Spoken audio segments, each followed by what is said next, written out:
Welcome into the Ohio State Football Report. Did want to let you guys know we're going to shout out our newest subscribers. So if you're not subscribed, of course you'll get all our videos, updates, shorts, all the latest with Ohio State football. So be sure to hit that sub button. And of course, on the next episode, we are going to give a shout out to our new subscribers. Hit that sub button right now as we get into today's show. A lot to cover, actually. Thought it'd be a slow time for Ohio State football. No, we got kind of a semi-surprising interview from Ryan Day. He jumped on 97.1 The Fan. It is his show, but it's not done on a regular basis. Talked Legend Bey. I know that's a fan favorite, so we'll get into that. We got injury news, which is crazy. The Buckeyes aren't playing.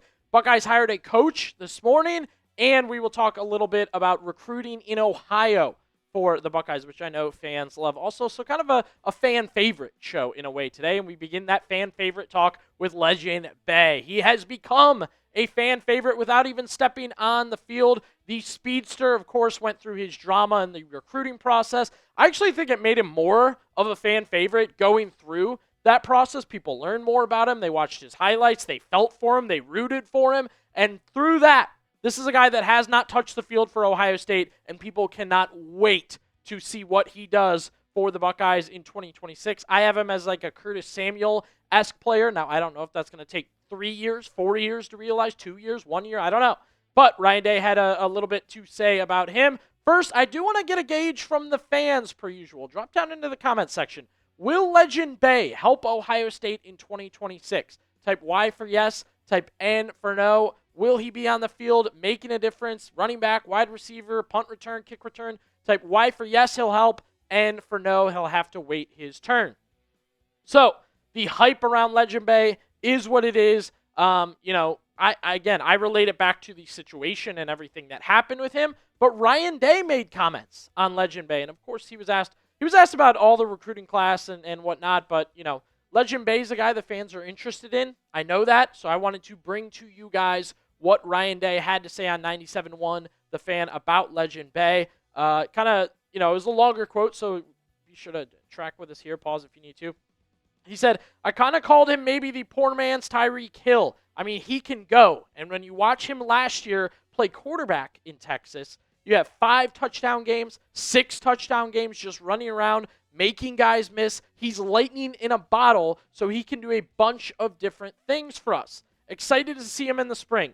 Kind of figure out how he can fit into the offense. Now, he's a freshman, but okay, he's got the ability. So that's the great thing about getting these guys in here at mid-year. They can go through it, and by the time he gets to August, September, they're really not freshmen anymore. They got to go, and they came here to play. So excited. That one worked out as well. That's the deal with Legend Bey, right? If you think about it, these guys came in the spring. I've seen him on campus for multiple different things already. Then, like Ryan Day said, he'll get the spring game stuff and the spring practice and the spring workouts, and he'll get his chance to get on the field and show up for Ohio State. This is a fan favorite, right? The whole situation has led to that. His rankings have gone up a little bit after the season, engaging and whatnot. Look, as far as making a difference, I did think it was important to note. Many people are asking. Looks like running back. He was recruited by Carlos Lachlan. That's what he's projected to be. Can play wide receiver, and it's also nice to have a non-terrible quarterback option that's not a Division II random transfer. Just in case, I'm not gauging him as a quarterback, but running back or wide receiver, he has a lot of competition. You're already seeing Bo Jackson and Isaiah West, who we'll talk about in just a second. You also have Favor Key coming in for Ohio State. Jacoby Jackson is transferring from Florida. That's at the running back position. And then, he plays receiver too. Brandon Innes, Chris Henry. Oh, yeah, Jeremiah Smith, Jerquaden Guilford, Parker that they added, McCune that they added in the transfer portal. So if he wants to play running back or receiver, a lot of competition there. I would love to see him kick return, punt return. I think that'd be a great fit for him, a great way to kind of make his way in the program. But I am very excited to see Legend Bey. Ryan Day is very excited to see Legend Bey. And, of course, I know you guys are too. We talked about competition at running back. Those guys you're going to have to wait to see for a while. I don't want to call this a giant surprise, but we hadn't heard anything about it. And then Ryan Day reveals this. Bo Jackson and Isaiah West both need shoulder surgery. So they will miss spring activities and specifically the spring game. With this, the situation here, I know it's delicate. and it's weird to get injury news at this point in time. Best thing we can do as of right now, wish these guys a speedy recovery, right? Wish them well, line them up to get healthy, get back when they need to be, and get things going into next season. Hit that thumbs up right now to wish Bo and Isaiah speedy recoveries. Now, these two guys, Ryan Day has a lot of faith in them. He mentioned in his interview they can both be 3 down backs on the field all the time, and to have 2 of those is pretty impressive and very valuable. Obviously, I've said multiple times under Arthur Smith, I think this is going to be a huge year for Bo Jackson. I think it's going to be a big year for Bo Jackson. Not the start you want with what you're seeing here. Shoulder surgery, missing the spring, got to get healthy. But hey, you are where you are with it. You still feel pretty good with it. And you want those guys to get right and get ready for that 2026 season. So again, wishing these guys a speedy recovery because I think they're going to be very valuable to the offense in 2026. Did want to let you guys know the big game is almost here, and there's no better way to cash in during America's biggest sporting event than PrizePicks, where it always feels good to be right. And since the big game is right around the corner, that also means it's your last chance to get into football action before the season ends. So close the season out right with PrizePicks by getting $50 instantly when you play your first $5 lineup. My league is already over, but with PrizePicks, I don't have to wait till next year's draft to keep playing fantasy. PrizePicks lets you play fantasy football every week, even in the playoffs. Pick your favorite players and win when they hit their projections every week. No draft required. Want to mix it up, give you an interesting lineup here. All you're going to need is a more on a half passing yard for Drake May. Come on now. More on the first rush for Kenneth Walker being at 3.5.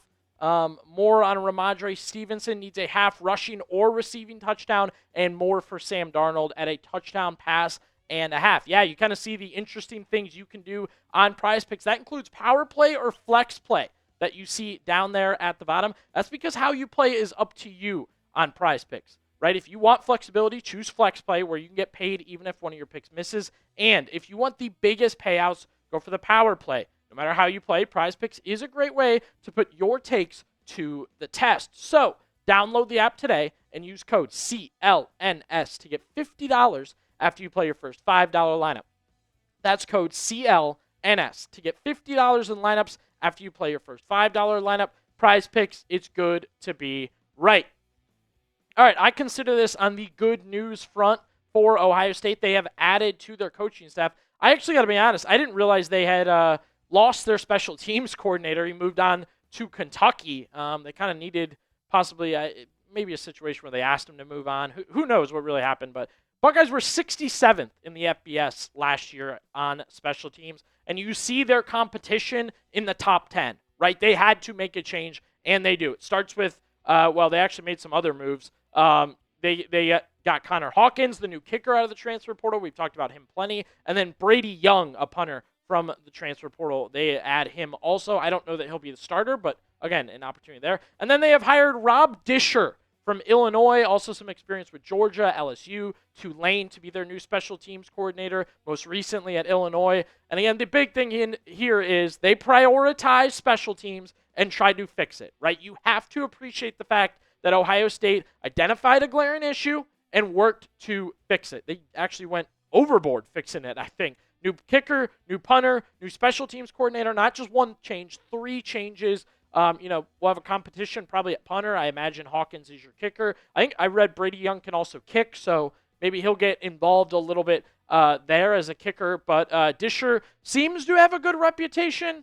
You never really know till they get on the field. But the Buckeyes, again, 67th last year ranked on special teams. They need to make improvements. They are trying to make improvements. We will keep an eye on how that works out for them. I wanted to get your thoughts on last year's special teams. Jaden Fielding's part of it.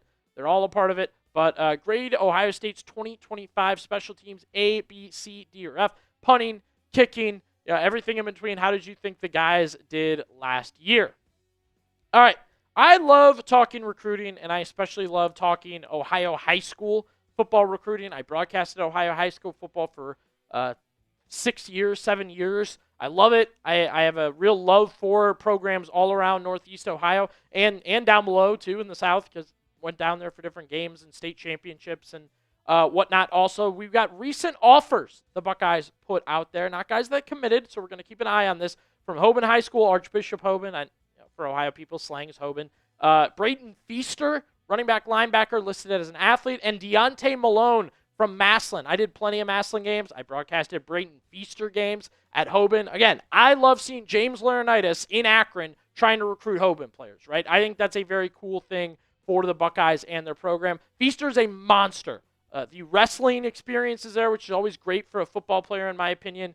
Athlete right now, he plays running back and linebacker. I would imagine linebackers where he's leaning for college. And right now, the Buckeyes will be in competition with Oregon, with Penn State, with Notre Dame. Same day offer, by the way, the other day. I didn't love that for Marcus Freeman. Buckeyes offer, Notre Dame offers. At least Laurinaitis was on campus meeting with Brayton Feaster. But, yeah, I've broadcasted multiple Brayton Feaster games. He's the real deal.